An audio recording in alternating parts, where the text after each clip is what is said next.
Estamos estudiando la serie Yo Soy, la suficiencia de Cristo en una cultura de consumo, y hoy día llegamos a la cuarta declaración de Jesús en el Evangelio de Juan, donde Él se introduce como yo soy el buen pastor. Abra su Biblia ahí en Juan capítulo 10, vamos a leer los versículos del 10 al 18.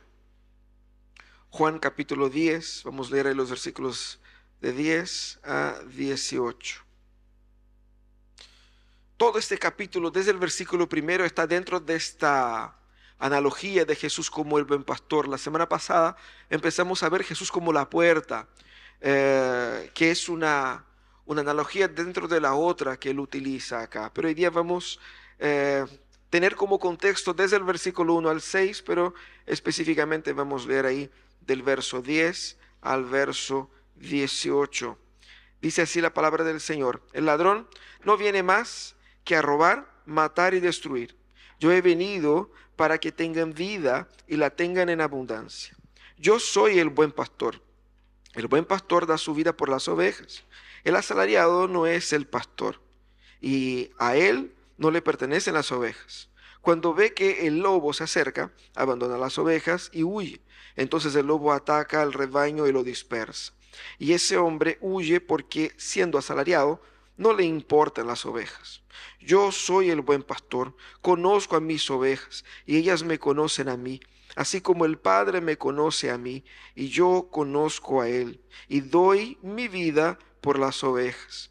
Tengo otras ovejas que no son de este redil, y también a ellas debo traerlas. Así ellas escucharán mi voz, y habrá un solo rebaño y un solo pastor. Por eso me ama el Padre, porque entrego mi vida para volver a recibirla. Nadie me la arrebata, sino que yo la entrego por mi propia voluntad. Tengo autoridad para entregarla y tengo también autoridad para volver a recibirla. Este es el mandamiento que recibí de mi Padre. ¿Por qué nosotros nos sentimos tan solos? ¿Por qué la soledad es un problema tan grande en nuestros días? ¿Cuántas personas han sufrido constantemente con el tema de la soledad? Hay muchas causas y muchas explicaciones para eso. Es un tema obviamente complejo, pero todo eso pasa porque el ser humano ha estado mucho más fragmentado. Estamos excesivamente individualizados. El concepto de la experiencia del individuo ha sido llevado a niveles cada vez más extremos.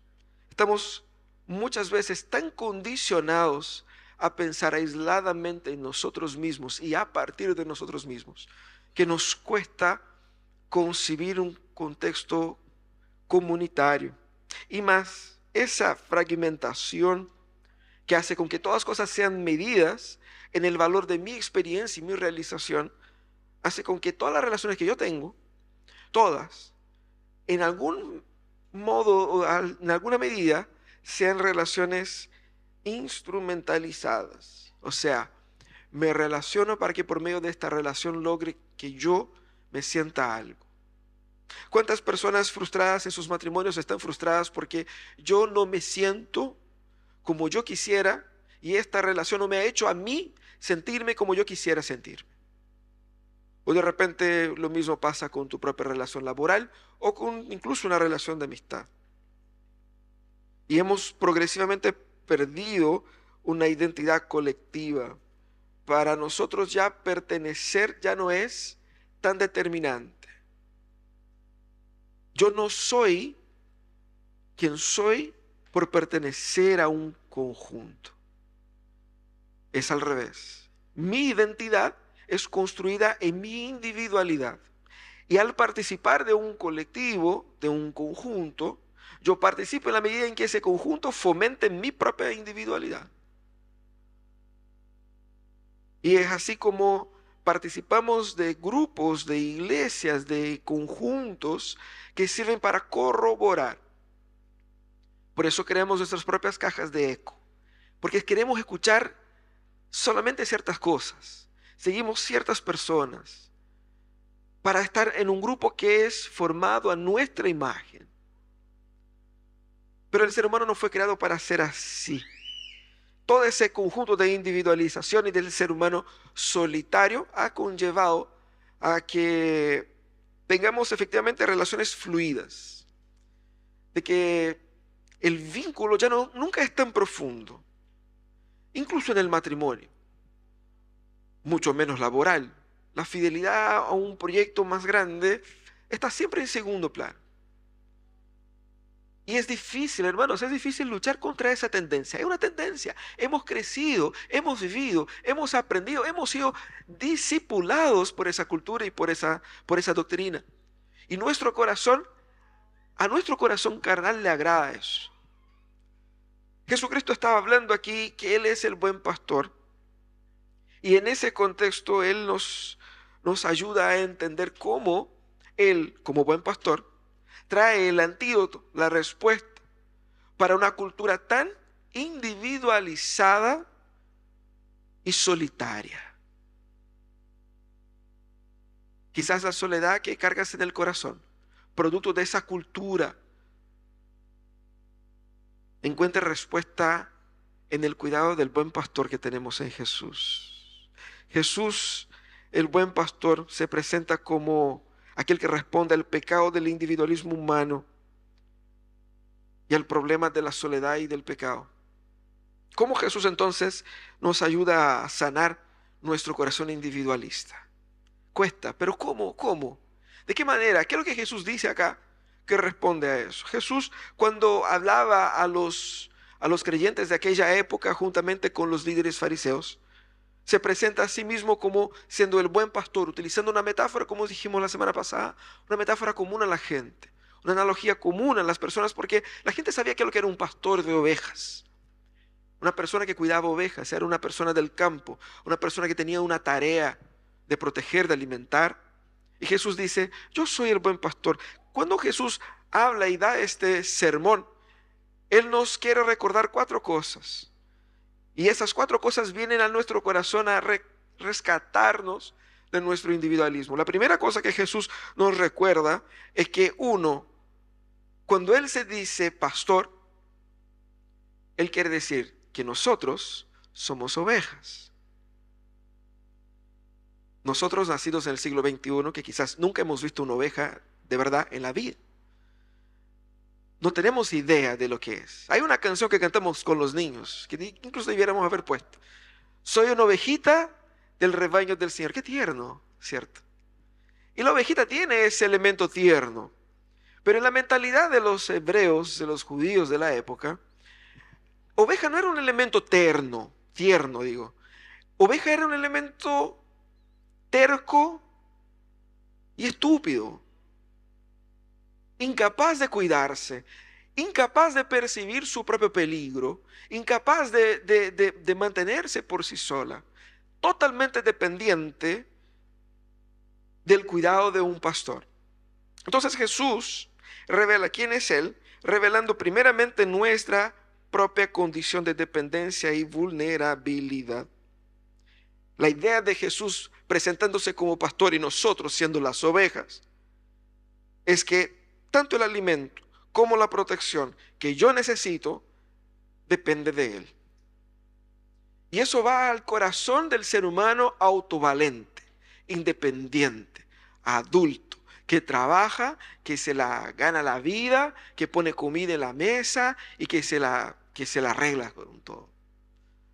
Nosotros valoramos ese perfil y queremos que sean personas autovalentes, que vayan y que luchen y que consigan las respuestas. Y creemos el cuento de que somos autónomos e independientes. Pero una verdad bíblica es que mientras más débiles somos, más fuertes somos. ¿Por qué? Porque conocer nuestra propia fragilidad, y eso es lo que Jesús revela aquí, eso es lo que nos salva. Y es el cuento, ¿no?, de que es mejor un cobarde vivo que un valiente muerto. Porque el valiente puede ser valiente, pero puede que no sea tan fuerte para derrotar al otro. Y muere. El cobarde sobrevive porque es consciente de su debilidad. Cuando Jesús se presenta aquí como pastor, Él quiere que recordemos que, hermanos, nosotros no somos autovalentes en esa vida.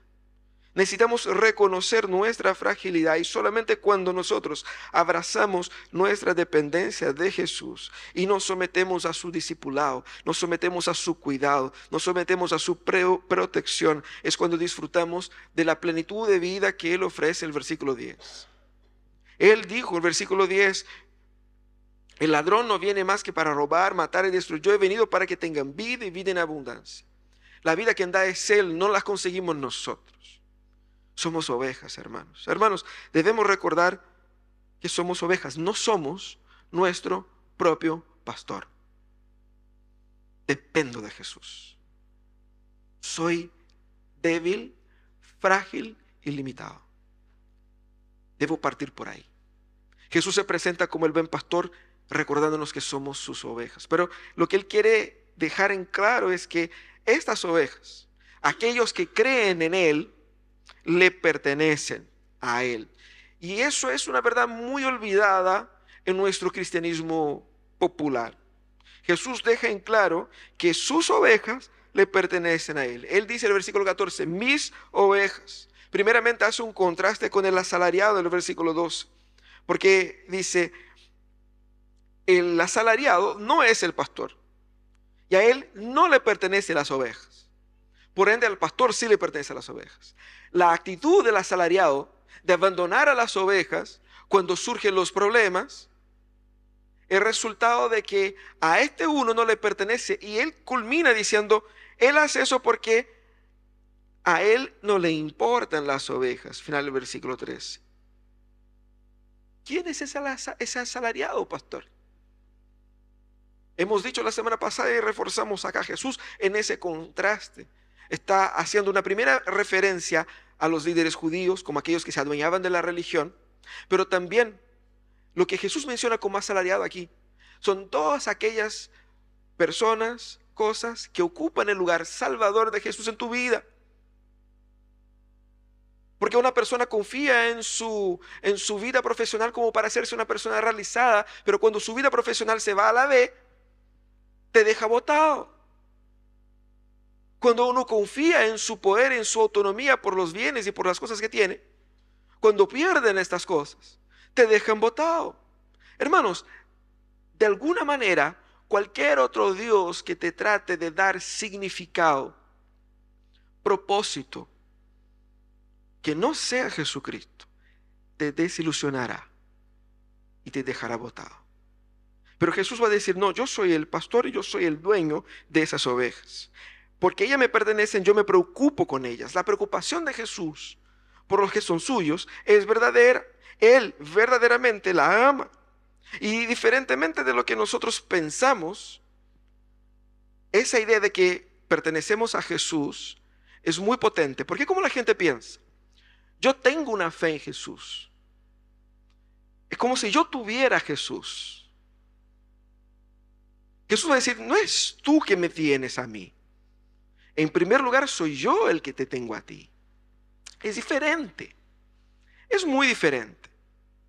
Porque la postura de aquel que decide tener a Cristo o no, como si Cristo fuera algo que yo pueda hacer mío y pertenecerme a mí, es una postura de dominio por sobre la cosa pertenecida.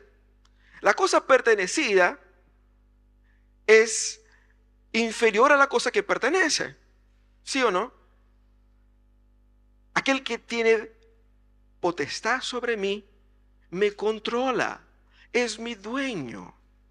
El problema es que hemos inventado una fe donde nosotros poseemos a Jesús, donde nosotros tenemos a Jesús. Es mi fe y yo la pongo donde quiero. Ahora quiero poner en Jesús, a ver. Y vivimos nuestra vida como si nosotros la controláramos así. Lo que Jesús va a decir es que no, hermanos, entiendan. Ustedes son ovejitas primero. Y como ovejas, ustedes son mías. Por eso las protejo. Pero ustedes no son de ustedes mismos. Son mías. Cambia la dinámica. Y es porque somos de Él. Y Él dice, porque somos de Él, Él nos conoce. Él conoce todas tus mañas, todos tus chamullos, todas tus mentiras y tus engaños y todas las ideas turbias que tiene en la mente, las ideas correctas que tiene en la mente. Dios conoce.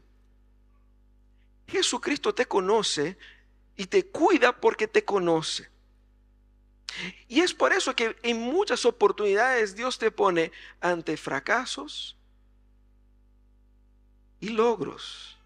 Porque Él te conoce y sabe el tipo de fracaso que necesitas para que tu carácter sea formado. Pero Él te ama y sabe los logros que necesitas para que generes un corazón más agradecido. Él te conoce. Y la verdad de la historia aquí es que Él me conoce más a mí que yo a Él.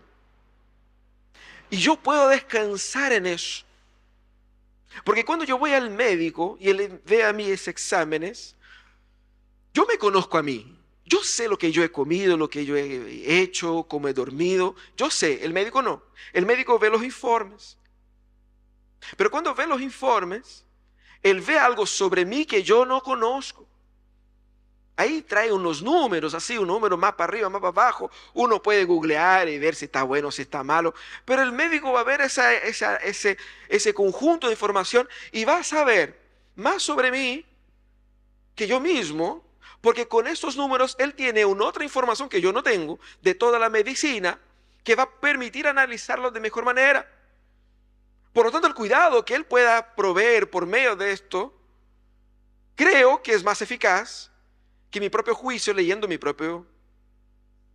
Tengo que confiar en quien conoce más.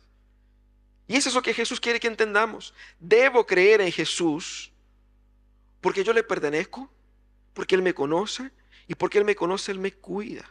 Y aquí el conocer es hermoso porque Él, versículo 3 y 4, Él las llama por su nombre.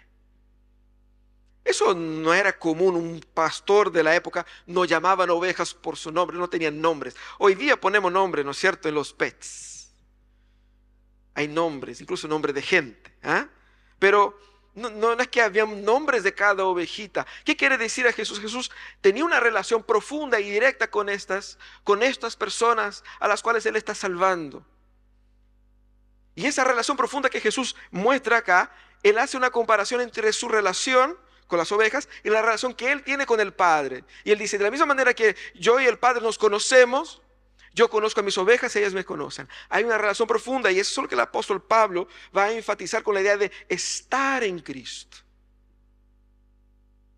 No hay como simplemente creer Jesús como si fuera un concepto.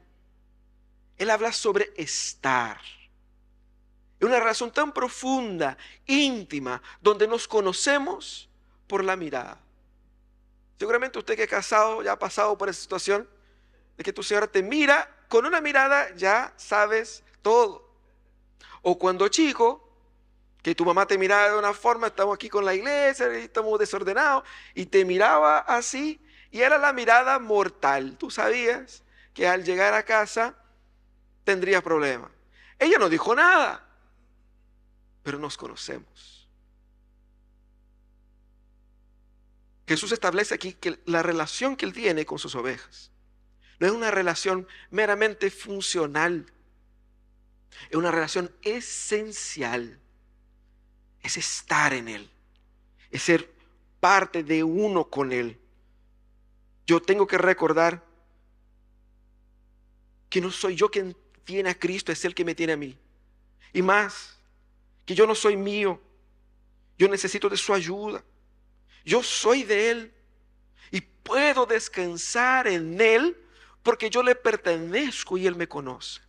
Gran parte de nuestra ansiedad, gran parte de nuestra angustia, gran parte de nuestros sufrimientos, incluso emocionales, se dan por la falta de creencia de que yo estoy en Él, no soy algo externo a Él. Él me conoce y Él me ama. Y yo puedo sentarme a orar sin decir una sola palabra, porque todas las cosas locas que pasan por mi mente son conocidas por aquel que me ama y que me cuida. Soy suyo y nadie me puede arrebatar de sus manos.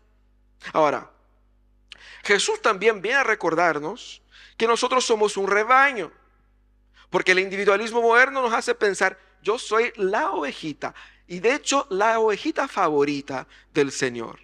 Y empezamos a pensar en la relación del Señor de una forma muy individual. Y es así como proyectamos la espiritualidad también de forma individualizada, como si eso fuera un restaurante donde usted va con su familia o solo y se sienta en su mesa, esa es su mesa. No importa si al lado está fulano, beltrano, ciclano, no importa. Con que te lleven la comida que quieres, con que te lleven la bebida que pediste, con que te sirvan bien, es tu experiencia única y privada. Iglesia no es así. Iglesia es una comunidad donde estamos todos comiendo del mismo plato. Y eso es lo que él quiere recordar, las relaciones entre el pastor y el rebaño. Siempre.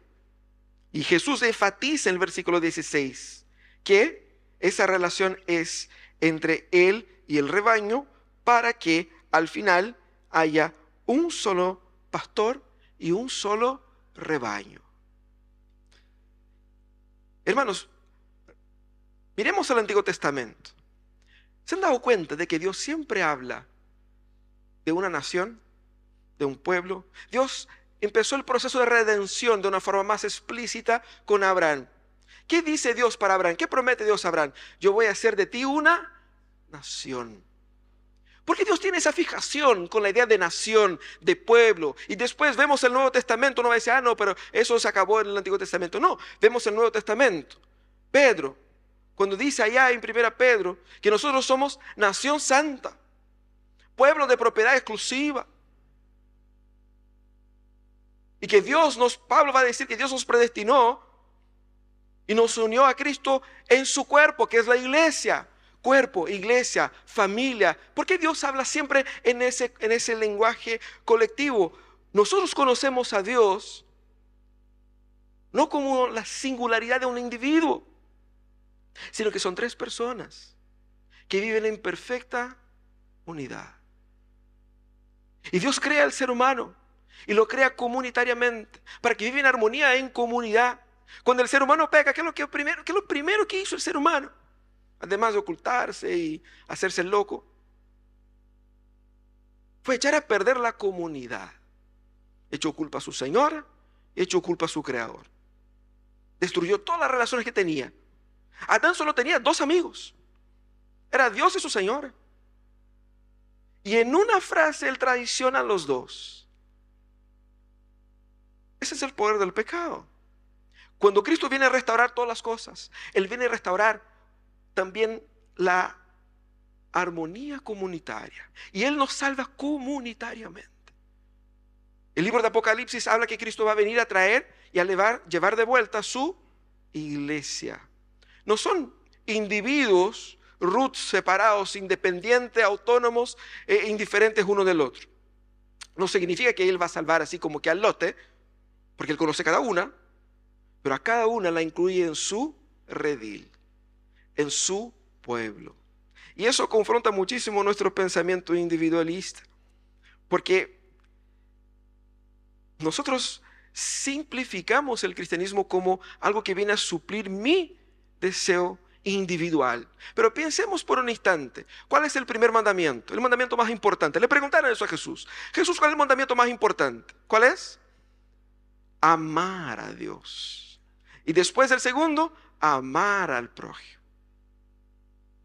Si el mandamiento más importante es el amor, algo quiere decir, porque no existe amor si no existe relación.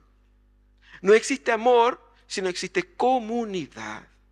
No existe amor si no existe ese estar con el otro, ese servir al otro.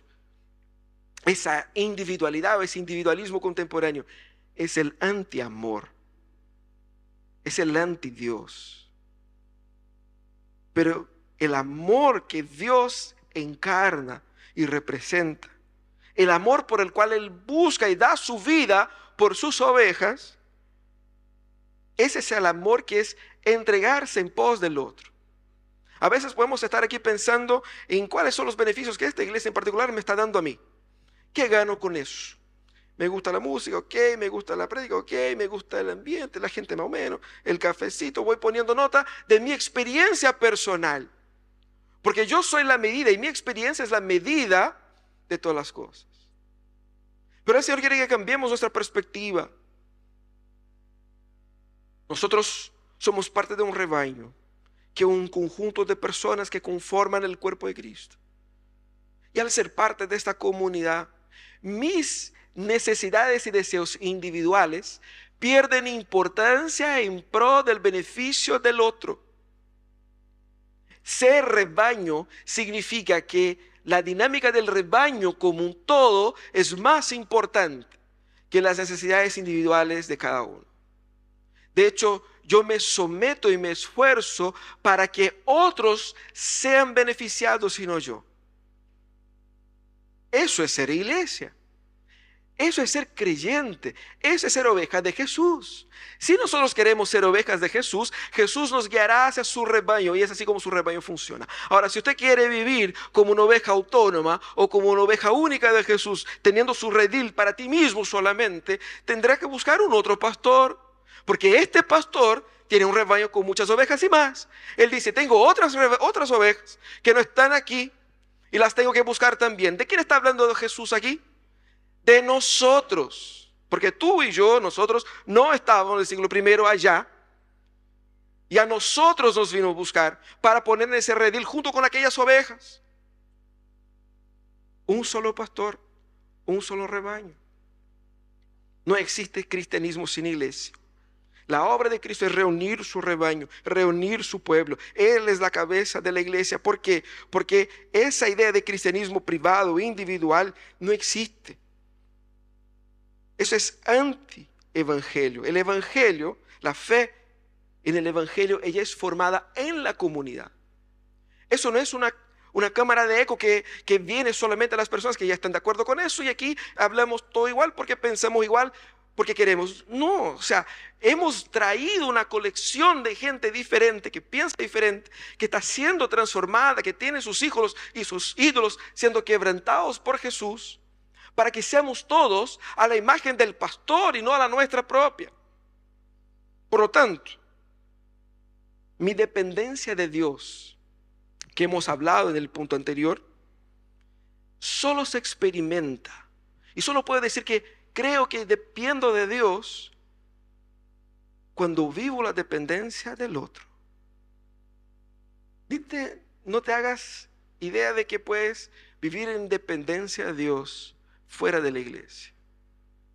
Yo declaro que confío en Dios cuando vivo en el contexto de la comunidad. Y es por eso que Juan va a decir en 1 Juan 4:20, dice que si alguien afirma yo amo a Dios pero odia a su hermano, es un mentiroso. Pues el que no ama a su hermano, a quien ha visto, no puede amar a Dios a quien no ha visto. Somos un rebaño. Pero Jesucristo no solamente nos recuerda que somos ovejas, que somos sus ovejas, que estamos en ese rebaño, pero lo más importante y el punto central de toda esa analogía aquí, nos recuerda que solo tenemos vida porque Él murió en nuestro lugar. Seguramente usted va a pensar, no, pastor, eso ya sé, eso es cristianismo básico. Es en la primera clase es lo que te dicen, Jesús murió por ti. Pero miremos con atención lo que Jesús dice acá. La característica del buen pastor no es que el buen pastor cuida bien a la oveja, porque eso es esperar. Él pone aquí las ovejas siendo atacadas por ladrones y por fieras, por bestias. Y él pone que el opuesto, el asalariado, no se preocupa de las ovejas y las deja vulnerables a los enemigos. Él no se presenta como que aquel que derrota a los enemigos que atacan a la oveja. ¿Se han dado cuenta? Yo soy el que mata el animal que viene a herir a las ovejas, que castiga al ladrón. Pero en contrapartida, ¿qué dice Jesús? Soy aquel que da su vida por las ovejas. Suena un poco raro, ¿no? Porque pensando de forma bastante rápida, si él da su vida por las ovejas luchando contra un animal, él muere, el animal vive y mata a las ovejas. Él muere junto con sus ovejas. Todos pierden. ¿Cuál es la lógica de lo que Jesús está diciendo acá? ¿Qué significa que él diga en ese contexto que él da su vida por las ovejas? Cuando la lógica sería derrotar a los enemigos que avanzan contra las ovejas, protegerlas eficazmente. Aquí es donde Jesús se sale de la metáfora. Jesús él utiliza toda esa analogía, pero aquí en ese momento, él como se sale de la analogía y empieza a hablar de temas que van más allá de lo que la misma comparación oveja-pastor permite. Y es interesante porque él va a afirmar que él es digno de ser creído. Ese es su punto acá. ¿Por qué creer en Jesús? Por eso están discutiendo. Él es digno de ser creído, porque al contrario de todos, él es el único capaz de salvar a la vida de la oveja. Esa es su meta.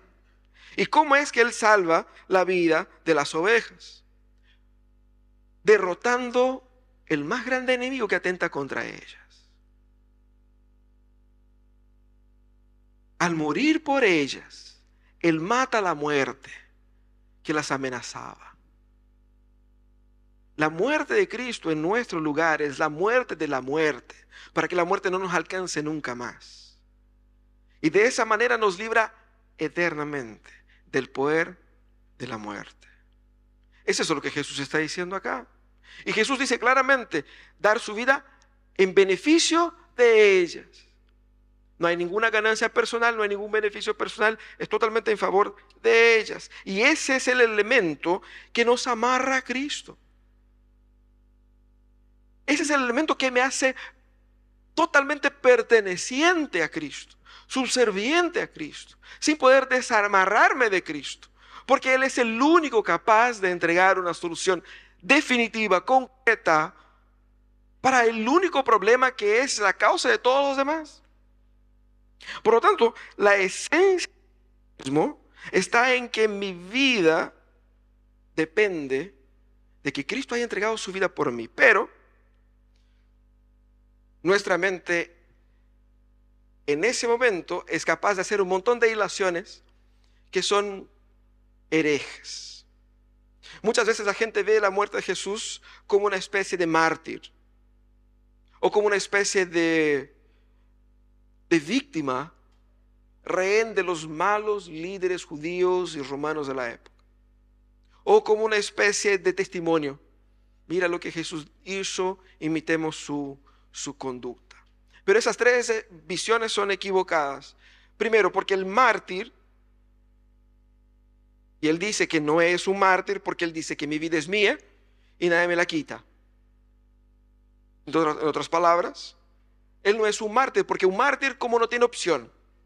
Un mártir muere por una causa, muere en lugar del otro, para que el otro no muera, pero él sí muere y no tiene vuelta. Él no tiene opción. O es morir por la causa, o es ver su causa fracasar. Jesús no es un mártir. Jesús dice, yo doy mi vida voluntariamente. Yo tengo autoridad para darla y para quitarla.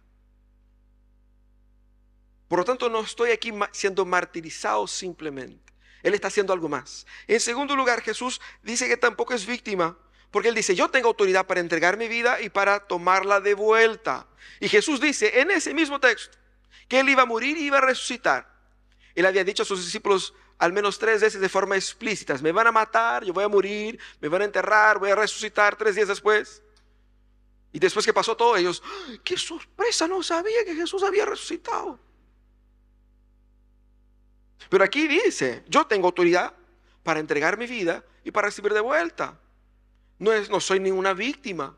Yo sé exactamente lo que estoy haciendo. Y Jesús aquí tampoco muere como un ejemplo para nosotros, como muchos de una teología liberal y progresista quieren hacernos ver, así como Jesús como meramente un ejemplo nomás, para que miren el desprendimiento de Jesús, imitemos eso, y eso es lo que garantiza una vida eterna. No, no es eso. Jesús no murió como ejemplo de nada. Jesús murió para lograr un objetivo muy específico que solamente su muerte podría lograr, pero que Era un conjunto, era un combo. Tenía que haber muerte y resurrección desde el principio. Para derrotar la muerte tengo que resucitar. Y eso es lo que Jesús dice acá. Solo tenemos vida porque Él tomó nuestro lugar. La idea del Cristo que nos sustituye, del sacrificio sustitutivo, vicario. Eso es lo que significa vicario, sustitutivo. Esa idea es la esencia del cristianismo.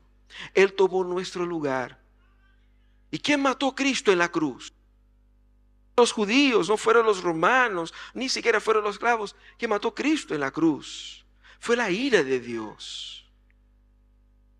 Él se expuso al peso de la ira de Dios que nosotros merecíamos.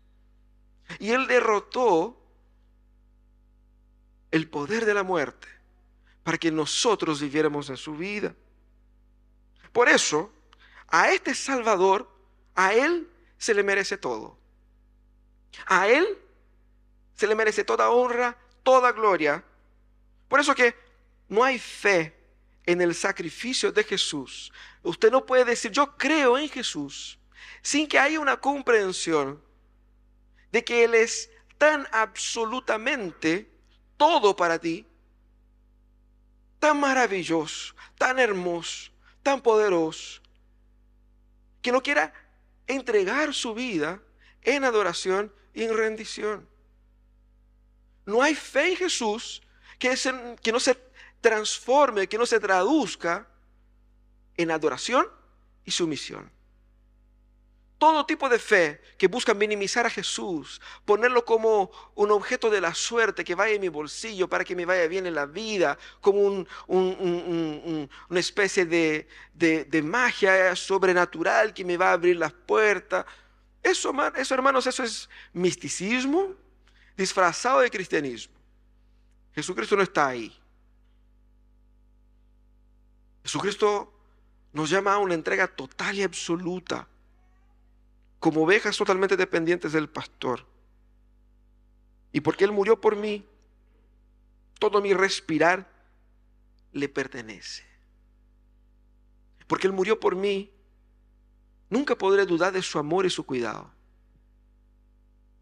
Cuando estés pasando por un momento de profunda angustia e incertidumbre en su vida, recuerda que aquel que te ama hizo cosas mucho más difíciles de ese problema.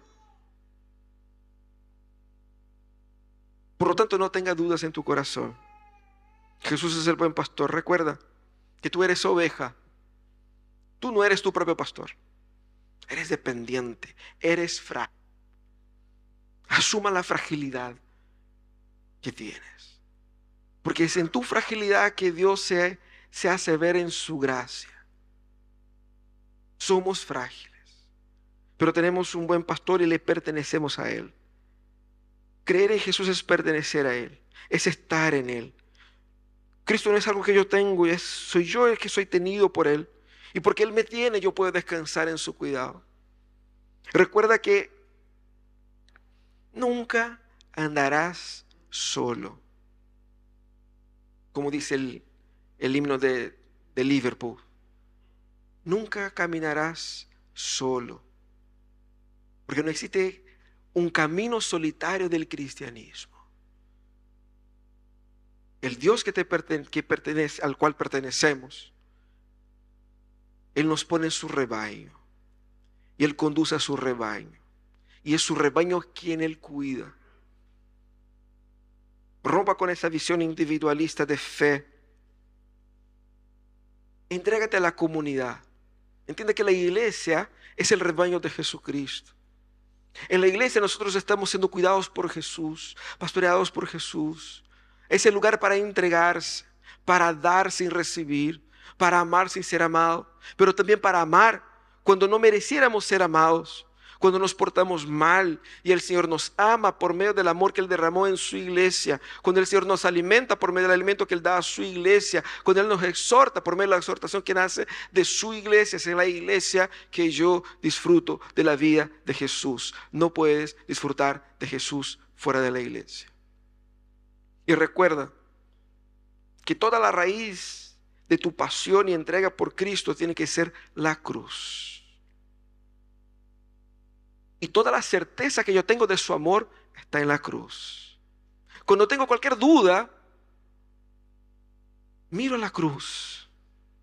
Porque la cruz va a disipar toda duda. Porque aquel que entregó a su propio Hijo por nosotros, ¿cómo no nos entregará con Él todas las demás cosas? No dudes de su amor. Deja que Dios te cuide. Porque Él ya te ha dado lo más importante y todo lo demás viene con... Está en el plan.